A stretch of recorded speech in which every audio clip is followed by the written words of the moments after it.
Chapter 20. The Lord God commanded Joshua, "Tell the people of Israel, choose some cities as cities of refuge. I spoke about these cities to you through Moses.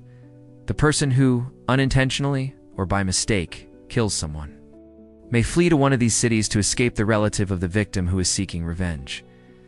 The people of the city shall not hand over the fugitive to the relative seeking revenge. They will protect the fugitive because he killed someone unintentionally and not out of hatred." In Gilead, from the tribe of Gad, and Golan, in Bashan, from the tribe of Manasseh. They were judged there in the presence of the people of the city. These were the cities of refuge chosen for all the people of Israel and for all the foreigners living among the Israelites. Anyone who unintentionally killed someone could find protection in these cities. The fugitive shall go to the place of judgment at the entrance of the city and explain to the leaders what happened. Then they shall allow him to stay in the city and give him a place to live there. The fugitive will stay in the city until he is judged in the presence of the people there, and until the high priest who is serving at that time dies. Then he may return to his city, the city from which he fled. As cities of refuge, they chose Kedesh in Galilee, in the hill country of Naphtali, Shechem in the hill country of Ephraim, and Kiriath Arba, or Hebron, in the hill country of Judah. To the east of the Jordan River, on the plateau east of Jericho in the wilderness, they chose Bezer from the tribe of Reuben. That person could not be killed by the avenger of blood. Chapter 21. The heads of the families of the Levites went to the city of Shiloh, in the land of Canaan. There they spoke with the priest Eleazar, with Joshua son of Nun, and with the heads of the families of all the tribes of Israel. The families of the Kohathites were the first to receive cities.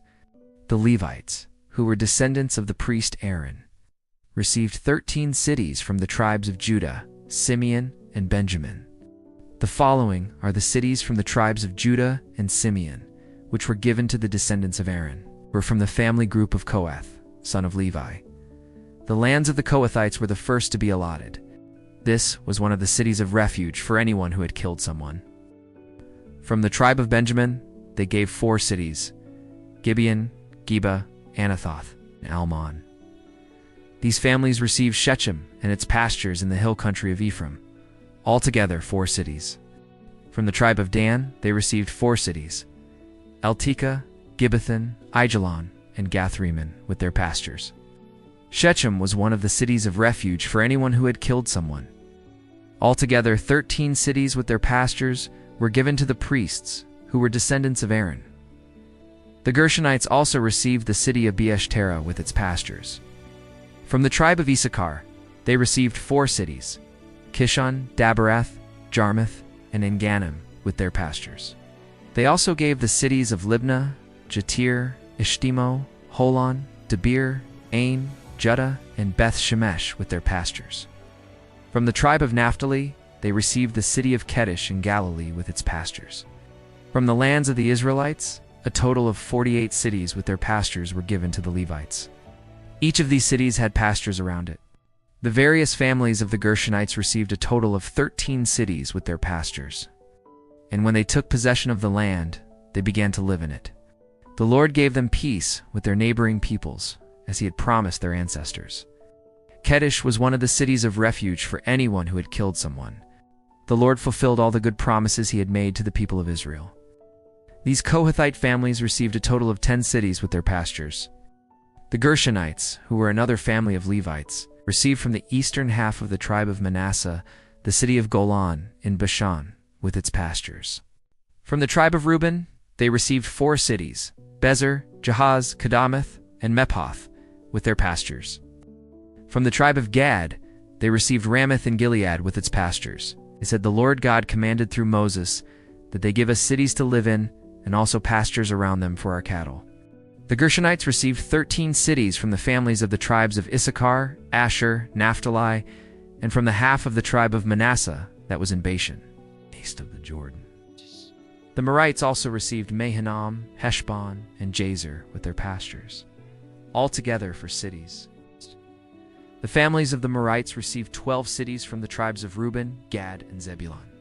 And the Israelites, obeying the command of the Lord God, gave from their lands cities and pastures to the Levites.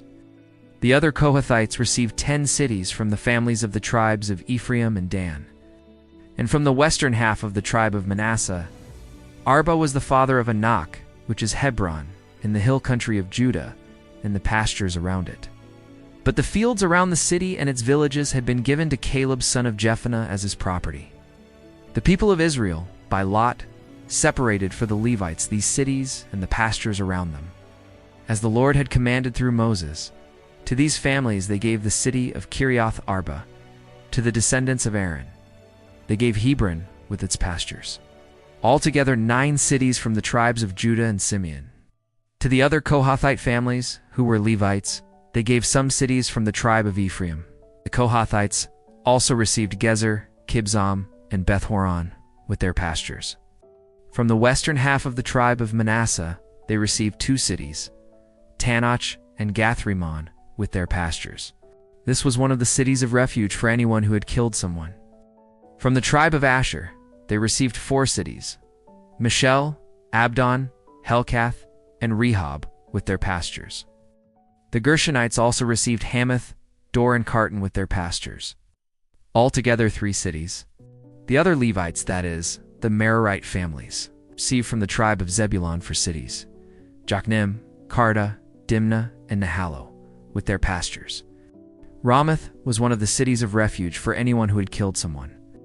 These Levites, that is, the various Merarite families, received a total of 12 cities. Thus the Lord God gave the Israelites all the land he had promised to their ancestors. None of their enemies could stand against them, for the Lord gave the people of Israel victory over them. Chapter 22 Then Joshua gathered the people of the tribes of Reuben, Gad, and the eastern half of the tribe of Manasseh, and said, "You have done everything that Moses, the servant of the Lord, commanded, and you have also obeyed all my orders. Therefore return to the land you conquered on the other side of the Jordan River, the land that Moses, the servant of the Lord, gave you. Obey carefully the command and the law that Moses, the servant of the Lord, gave you. During all this time, until today, you have not abandoned your fellow Israelites. You have carefully obeyed the commandments of the Lord and went to Gilead, their own land that they had conquered, as the Lord had commanded through Moses." When they arrived in Gilead on the west side of the Jordan River, the 2.5 tribes built there a large altar, visible from a distance. He said, "All the people of God gathered send this message. Why did you commit this betrayal against the God of Israel? Ask for a portion of land on our side." And all the people of Israel were punished because of that. And Achan was not the only one who died because of his sin. But do not rebel against the Lord or against us by building another altar for yourselves besides the altar of the Lord our God. Why did you rebel against the Lord by building for yourselves this altar? Are you no longer following the Lord? Don't you remember the sin committed at Peor when the Lord punished his people? He is the Lord. He is the Lord. On the contrary, we wanted it to be a sign between us and you, and for our descendants after us. It would be a sign to worship the Lord, with our burnt offerings, animal sacrifices, and peace offerings. This was done to prevent your descendants one day from saying 2 hours, "We would never build an altar to offer burnt offerings or grain offerings or to sacrifice animals. We would never build another altar besides the altar of the Lord our God, which stands in front of the tent where he dwells." He knows why we did this. And Phinehas, son of the priest Eleazar, said to the people of Reuben, Gad, and Manasseh, "Now we know that the Lord is among us, for you have not rebelled against him. You have saved the people of Israel from the Lord's punishment." Then Phinehas and the leaders left the people of Reuben and Gad in the region of Gilead, returned to the land of Canaan, and told everything to the people of Israel. "We are still suffering because of it. Wasn't that sin enough? Will you now stop following the Lord?" No, the people of the tribes of Reuben and Gad called the altar Witness, because they said, "It is a witness between us that the Lord is God." It was not built to present burnt offerings or animal sacrifices, but to be a witness between us and you. The Lord placed the Jordan River as a boundary between us and you, tribes of Reuben and Gad. You have nothing to do with the Lord, and so your descendants could make our descendants stop worshiping the Lord if we rebelled. If we were not faithful to the Lord, do not let us continue to live. We did not build our altar to offer burnt offerings, nor to place grain offerings or peace offerings upon it. If today you rebel against the Lord, tomorrow he will be angry with the entire people of Israel. We did not build this altar to disobey him. On the contrary, we did this because we were afraid that one day your descendants might say to ours." The Israelites from the other tribes heard about it and said, "Listen, the people of the tribes of Reuben, Gad, and the eastern half of Manasseh have built an altar at Galilee, on our side of the Jordan River." Then Joshua blessed them and sent them away, and they returned to their homes. Moses had given land east of the Jordan River in Bashan to one half of the tribe of Manasseh. But to the other half, Joshua had given land west of the river, along with the other tribes. Now the Lord your God has given your fellow Israelites peace, as he promised. Love the Lord your God, do his will, obey his commandments, hold fast to him, and serve him with all your heart and with all your soul. When Joshua said goodbye to them, he blessed them and said, "You are returning home very rich, with much livestock, silver, gold, bronze, iron, and a great amount of clothing." Then the people of Israel sent Phinehas, son of the priest Eleazar, to the land of Gilead, to speak with the people of Reuben, Gad, and the eastern half of Manasseh.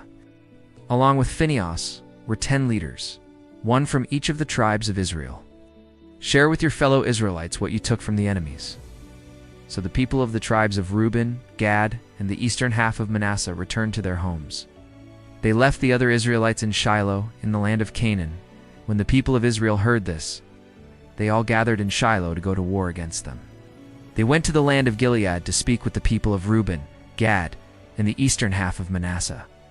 "Now, if you think your land is unclean, then cross over here, to the land of the Lord, where the sacred tent of the Lord is. Remember Achan, son of Zerah, who disobeyed the command about the things that were to be destroyed." Then the people of the tribes of Reuben, Gad, and the eastern half of Manasseh answered the heads of the families of Israel, "God is the mighty one. God is the mighty one. And let you also know, may the Lord himself punish us if we built this altar for that reason. What connection do you have with the Lord, the God of Israel? Therefore, the altar we built was not to offer burnt offerings or to offer sacrifices, only in Shiloh, at the altar in front of the tent. If one day that happens, our descendants can say, 'Look, our ancestors built an altar like the altar of the Lord God. We never intended to rebel against the Lord, nor did we ever think of ceasing to follow him.'" The priest, Phinehas, the leaders of the people, and the heads of the families of Israel who were with him heard what the people of Reuben, Gad, and the eastern half of Manasseh said, and were pleased. What they said pleased the Israelites. So they praised God and no longer thought about going to war or destroying the land where the people of Reuben and Gad were living.